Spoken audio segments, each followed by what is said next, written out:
10 second दे दीजिए। ये भेड़िया पकड़ नहीं है पाते, खाली हुआ हुआ हुआ है चिल्लाते। कोर्ट ने भी डांटा है जमकर, क्यों चलवाते हो बेवजह बुलडोजर। समाजवादी आएंगे तो भेड़िए पकड़े जाएंगे, अन्याय के बुलडोजर पर ब्रेक लगेगी सुधांशु जी, फिर कुछ नहीं कर पाओगे। ये सुन लीजिए, जनता को परेशान मत कीजिए, जनता की बात कीजिए, जनता के मुद्दों पे चर्चा कीजिए तो अच्छा होगा। आप हमेशा धर्म की राजनीति मत कीजिए, धर्म मेरा आस्था का विषय है। 10 सेकंड के मनोरंजन दर्शकों का करने के लिए अब मैं इस बात का टेक्निकल और पॉलिटिकल दोनों उत्तर देता हूं। देखिए, बहुत स्पष्ट सी बात है कि जो भी बुलडोजर चलाया गया है उसका अपराध के कारण नहीं चलाया गया है।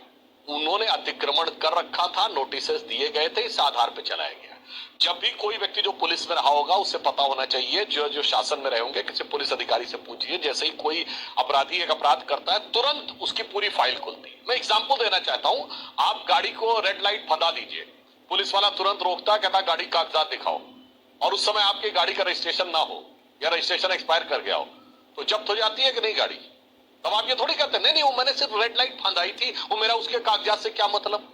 अच्छा, यहां पर तो एक और बात है, वो आप घर जाएंगे और कागजात लाके दिखा देंगे, गाड़ी छुड़ा लेंगे, पर अगर गाड़ी चोरी की होगी तो गाड़ी गई ना। तब तो आप सिर्फ यही कहेंगे देखो मैंने तो केवल लाइट फंदाई थी और बदले में मेरी गाड़ी जब्त कर ली गई। चूंकि ये सारी की सारी जमीनें इलीगल थी, इसीलिए पिछले 7 साल में इनको कोर्ट से कोई रिलीफ नहीं मिली। और इससे दर्शकों को यह समझना चाहिए कि समाजवादी पार्टी के शासन काल में कितना कब्जा किया हुआ था, कितना गैर कानूनी कब्जा इन्होंने अपने लोगों और अपने समर्थकों को करवा रखा था।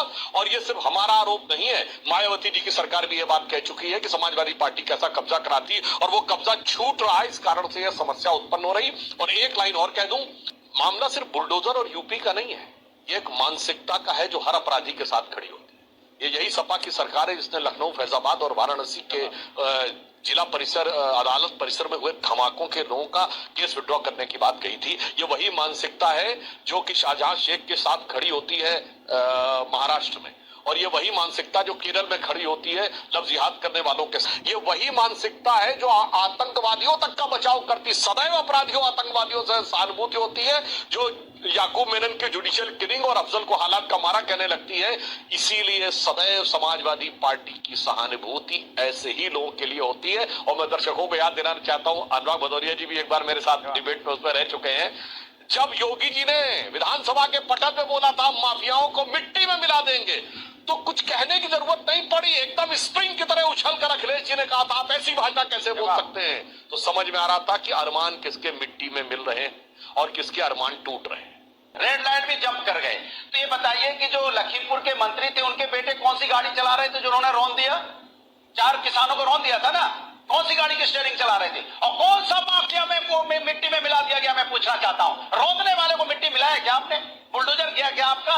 वो तो रेड लाइट भी नहीं थी, वहां पे खुली रास्ता था, फिर भी रौंद दिया आपने। उसके बाद आप सन्नाटे में, बोलना नहीं, चुप्पी साध गए, आवाज नहीं निकलेगी। 1 घंटे तक डिबेट करोगे तो आप नहीं बोल पाओगे कि वहां बुलडोजर चलना है। भदौरिया जी, ये भरत मुनि के नाट्य शास्त्र से प्रेरित भाव भंगिमा दिखाने की बजाय तथ्य की बात करिए। आपने लखीमपुर में जिस घटना की बात कही उस पे तो हमारे मंत्री का बेटा गिरफ्तार हुआ, एसआईटी ने उसमें रिपोर्ट दी, पर उसी समय 4 लोग लाठियों से पीट कर मार दिए गए। वो तो सरासर हत्या हुई, उसमें बोल पाए चुप, बुलडोजर। उसी भीड़ ने 4 लोग, देखिए अगर गाड़ी चढ़ाई गई तो उसमें यह संभव, उसी जगह वो घटना हुई थी। भदौरिया जी याद करो, सेलेक्टिव डिमेंशिया नहीं होना चाहिए। इसीलिए मैं कहना चाहता हूं, गाड़ी किसी ने चढ़ाई उसमें तो इंटेंशन भी हो सकता है और गलती भी हो सकती है, पर अगर घेर कर पीट कर लाठियों से मार दिया गया, उसमें गलती की कोई संभावना नहीं है। वो एक सोची समझी व्यवस्थित हत्या है, मगर उस पर चूक नहीं बोलते। इसलिए आपका चरित्र है भाई, सदैव अपराधियों के साथ खड़े रहना, अपराधियों को संसद में भेजना, अपराधियों को विधानसभा में भेजना, लड़कों से गलती हो जाया करती है कहना, बहुत सारी चीजें हैं, तो उसमें कोई कहने में बहुत समस्या की बात नहीं है। और मैं एक और बात कह दूं साहब, जवाब योगी जी ने पूरा अपना घर परिवार छोड़कर समाज की सेवा का व्रत लिया है, और अखिलेश जी सब कुछ परिवार का ला के डुबो दिए हैं। मुलायम सिंह जी प्रोजेक्टेड थे, 2012 में स्पष्ट बहुमत लाके दिए थे।